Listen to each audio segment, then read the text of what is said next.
Partie 108, citation 506. Au nom d'Allah, le clément, le miséricordieux.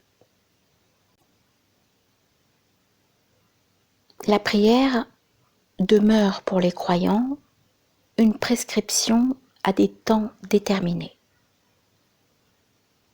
Une fois, un homme grand d'âge, de physique et de rang, me dit « La prière, c'est bien, mais la faire 5 fois tous les jours, c'est trop, parce qu'on n'en finit pas. Elle devient fastidieuse. » Quelque temps après, j'écoutais mon âme et j'entendis les mêmes propos. Je la regardais et vis que, prêtant l'oreille à la paresse, elle recevait de Satan la même leçon. Je compris alors que cet homme avait parlé ainsi comme au nom de toutes les âmes instigatrices, ou bien on l'avait fait parler de la sorte. À ce moment-là, je me dis, puisque mon âme me commande le mal et que celui qui ne se corrige pas ne peut corriger autrui, alors je commencerai par moi-même.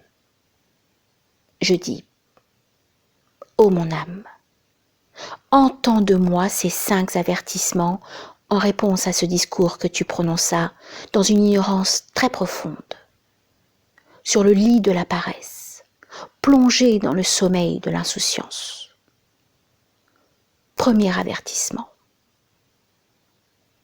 Ô mon âme malheureuse, crois-tu que ta vie soit éternelle? As-tu la preuve absolue que tu vivras jusqu'à l'année prochaine ou peut-être même jusqu'à demain? Ce qui t'ennuie, c'est que tu t'imagines éternel.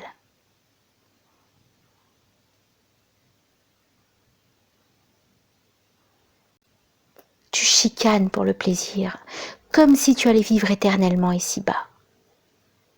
Si tu avais compris que ta vie est courte et qu'elle se consume inutilement, tu verrais qu'il n'est pas fastidieux, mais que cela éveille un désir sérieux et un plaisir agréable que de consacrer une de ces 24 heures à un service si beau, si agréable et si confortable et si miséricordieux qu'il procure le bonheur dans la vie éternelle. Deuxième avertissement. Ô mon âme avide, tous les jours tu manges du pain, tu bois de l'eau, tu respires l'air. Cela te contrarie-t-il? Certainement pas. Le besoin se renouvelant, tu y trouves du plaisir et non de la lassitude. Dès lors, la prière, qui est la nourriture de mon cœur et l'eau de jouvence de mon âme subtile, n'a pas à t'ennuyer parce qu'elle attire et sollicite le zéphyr de mes facultés divines qui sont tes amis dans la demeure de mon corps.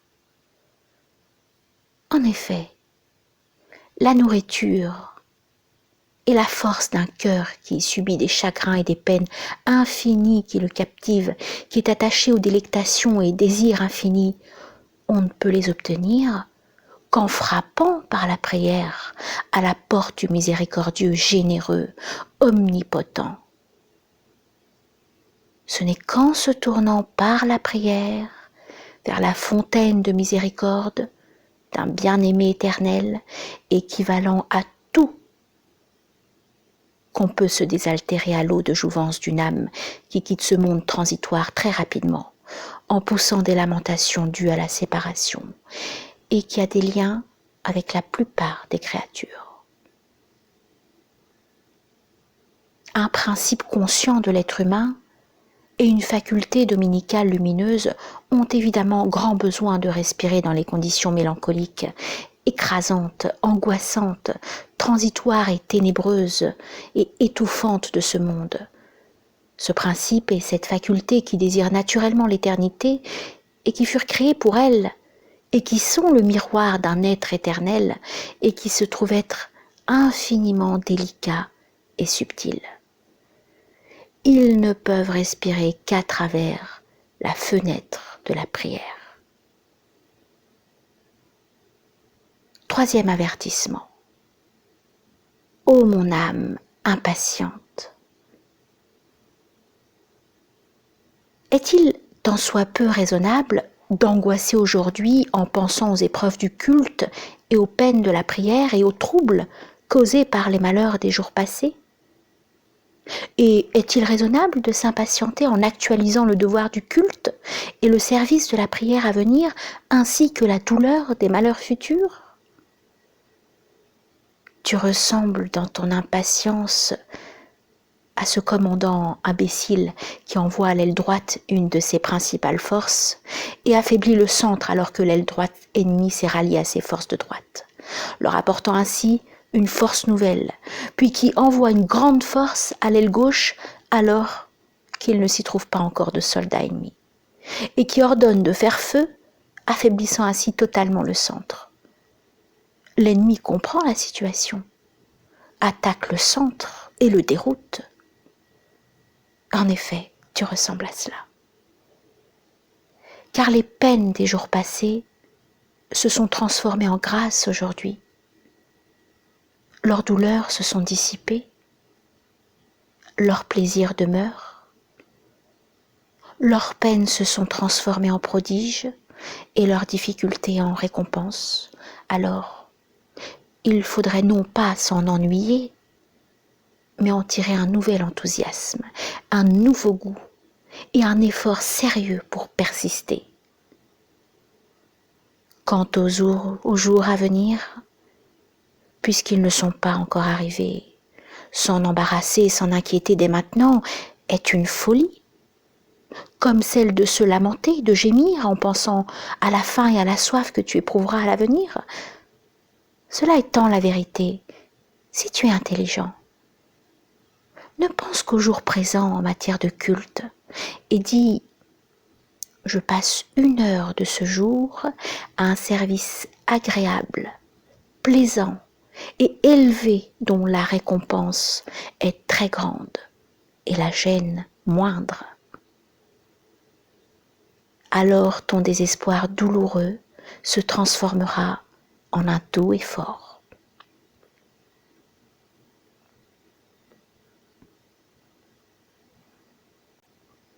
Ô mon âme impatiente, tu es chargée d'une patience à 3 aspects. L'une est la patience dans l'obéissance, l'un dans l'abstention du péché et l'autre face au malheur.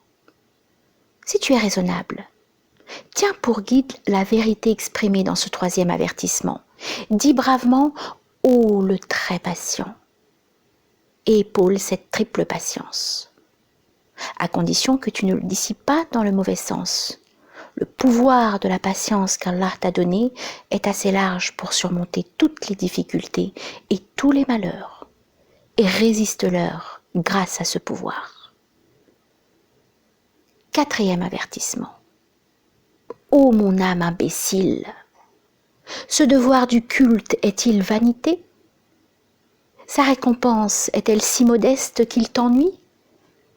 Et pourtant, si quelqu'un te donne quelque argent ou qu'il t'intimide, jusqu'au soir il te fait travailler. Et tu travailles sans relâche. La prière est-elle vaine? Elle qui est la nourriture et la richesse de ton impuissant et pauvre cœur dans cette auberge qu'est le monde, une nourriture et une lumière dans la tombe, ta station certaine, un document et un acquittement lors du jugement dernier, ton tribunal inévitable, une lumière et une monture sur le pont de Sirat, un passage obligé. Ou bien, la récompense est-elle moindre? En te promettant un présent de 100 livres, un homme te fait travailler pendant 100 jours. Il est probable qu'il manque à son engagement. Tu lui fais confiance, tu travailles sans relâche.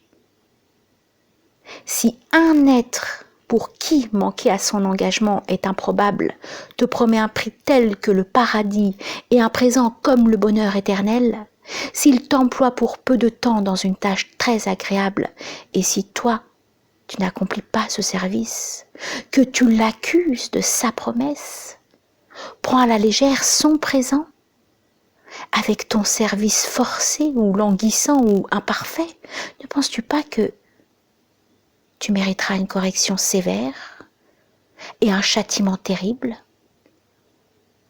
Alors que dans ce monde tu sers inlassablement dans des tâches les plus pénibles, de peur d'être incarcéré, la crainte d'une condamnation éternelle comme l'enfer ne t'encourage-t-elle pas un tant soit peu à un service des plus légers, des plus agréables? 5e avertissement. Ô mon âme éprise de ce monde, ta lassitude en matière de culte et ton manquement à la prière proviennent-ils des nombreuses occupations terrestres, ou bien du fait que tu ne trouves pas de temps à cause des occupations dues aux soucis de subsistance? As-tu été créé uniquement pour ce monde, si bien que tu lui consacres tout ton temps? Tu sais que concernant tes capacités à te procurer les nécessités de la vie terrestre, tu surpasses tous les animaux et que ton pouvoir n'atteint pas celui d'un moineau. Pourquoi ne comprends-tu pas alors que ton devoir fondamental est de travailler comme un vrai être humain, à une réelle vie perpétuelle, et non pas de l'efforcer comme les animaux? Malgré cela, ce que tu nommes occupations terrestres sont pour la plupart de vaines occupations qui ne te concernent pas et dans lesquelles tu t'immisces futilement et où tu mets le désordre. Tu délaisses les connaissances les plus nécessaires et tu perds ton temps dans les plus superflus, comme si tu avais une vie de milliers d'années devant toi. Tu perds ton temps précieux en des choses sans valeur. Par exemple, en des questions comme la nature des anneaux autour de Saturne, le nombre de poules en Amérique, comme si tu te perfectionnais en astronomie ou en statistique. Si tu prétends que ce qui te retient quant à la prière et à la dévotion et qui te fatigue, ce ne sont pas de telles choses futiles, mais plutôt des nécessités comme celle de gagner sa vie, je te réponds alors, si pendant que tu travailles pour un salaire journalier de 100 centimes, quelqu'un vient te dire « Viens, creuse tel endroit une dizaine de minutes, tu trouveras un brillant émeraude équivalent à 100 livres. » Tu sais quelle folie ce serait si tu répondais « Non, je ne viendrai pas. On va enlever 10 centimes sur mon salaire journalier, mes moyens d'existence vont diminuer. » De la même manière, tu travailles dans ce verger pour ta subsistance. Si tu abandonnes tes prières obligatoires, les fruits de tous tes efforts seront limités à une subsistance uniquement terrestre, sans importance et improductive. Si tu emploies tes moments de repos et de récréation aux prières, qui sont un moyen de repos pour l'âme et de récréation pour le cœur, alors tu trouveras 2 mines spirituelles qui sont une source importante pour ta subsistance terrestre, fructueuse, ainsi que pour ta subsistance dans l'au-delà. Première mine, avec une bonne intention, tu obtiens une part des invocations de toutes les plantes et de tous les arbres, à fleurs ou fruitiers, que tu fais pousser dans ta vigne. Deuxième mine, quiconque mange des récoltes de cette vigne, animal ou homme, bétail ou mouche, acheteur ou voleur, cela équivaut pour toi à une aumône, mais à la condition que tu en disposes au nom du véritable nourricier, et dans le cadre de sa permission, et que tu te considères comme un distributeur qui donne ses biens à ses créatures. Vois donc celui qui abandonne la prière, est dans un grand dommage, et perd une importante richesse, et comme il sera privé de ces 2 résultats et de ces 2 mines, qui sont un encouragement considérable pour le travail, et qui procurent une grande force morale pour l'action. Et vois aussi comme il fera faillite. De plus, en vieillissant, il se lassera et se désintéressera du jardin. À quoi bon tout cela? De toute façon, je vais partir de ce monde. Pourquoi endurer toutes ces peines, dira-t-il. Et il se jettera dans la paresse. Mais le premier homme dit « Je ferai plus d'efforts pour le travail licite et pour le culte. J'enverrai ainsi plus de lumière dans ma tombe. Je procurerai plus de provisions pour ma vie éternelle. » En résumé, sache, ô mon âme, qu'hier t'est échappé des mains. Rien ne prouve que demain sera à toi. Alors sache que ton existence véritable est le jour présent. Jette au moins 1 heure de la journée comme une pièce de réserve dans une mosquée ou sur un tapis de prière, caisse d'épargne de l'au-delà, formée pour le vrai avenir. Sache aussi que chaque jour nouveau est la porte d'un nouvel univers pour toi et pour tout le monde. Si tu n'accomplis pas la prière, ton univers de ce jour disparaîtra dans les ténèbres, lamentablement. Il témoignera contre toi dans le monde des représentations, car chacun a, chaque jour, un monde privé de ce monde. La qualité de ce monde-là dépend du cœur et de l'action de l'homme. De même qu'un palais magnifique se reflète dans ton miroir selon la couleur de ce miroir. S'il est noir, il paraît noir. S'il est rouge, il paraît rouge. Son image dépend aussi de la qualité de ton miroir. Si le miroir est lisse, il reflète le beau. S'il n'est pas lisse, il reflète laid. De même qu'il reflète grotesquement les objets les plus délicats. Tu peux transformer la structure de ton univers grâce à ton cœur, à ta raison, ton action et ton gré. Tu peux le faire témoigner ou contre ou pour toi-même. Si tu fais tes prières, si tu te tournes par cette prière vers l'artiste glorieux de cet univers, ton univers privé s'illuminera soudain. Comme si ta prière était une lampe électrique et ton intention de l'accomplir, le fait d'appuyer sur l'interrupteur qui dissipe les ténèbres de cet univers. Elle montre que les changements et les agitations dans la confusion de ce monde désordonné et désolé sont un ordre savant et une écriture significative du pouvoir. Ils répandront dans ton cœur une lumière du verset suivant. Toute lumière. Allah est la lumière des cieux et de la terre. Surat 34 Nour, verset 36. Ils éclaireront ton univers de ce jour par la réverbération de cette lumière et dans leur luminosité le feront témoigner en ta faveur. Ne dis jamais « Qu'est-ce que ma prière en comparaison de la prière véritable ?» Car le noyau d'une datte décrit son arbre à l'instar du dattier. La différence réside seulement dans l'abrégé et dans le détail. De même, la prière des gens ordinaires comme toi et moi-même, s'ils ne le ressentent pas, a une pan de cette lumière et détient un mystère de cette vérité, comme la prière d'un grand saint, même si ta conscience ne s'y porte pas. En revanche, l'épanouissement et l'illumination sont différents selon le degré, de même que se trouvent de nombreux stades d'un noyau de datte à un dattier. On peut trouver même plus de degrés dans les niveaux de la prière, mais dans chacun de ces degrés se trouve l'essence de cette vérité lumineuse. Ô Allah, que ta bénédiction et ton salut soient sur celui qui a dit « Les 5 prières quotidiennes sont le pilier de la religion », ainsi que sur toute sa famille et sur tous ses compagnons. Bediüzzaman Said Nursi dans رسالة النور.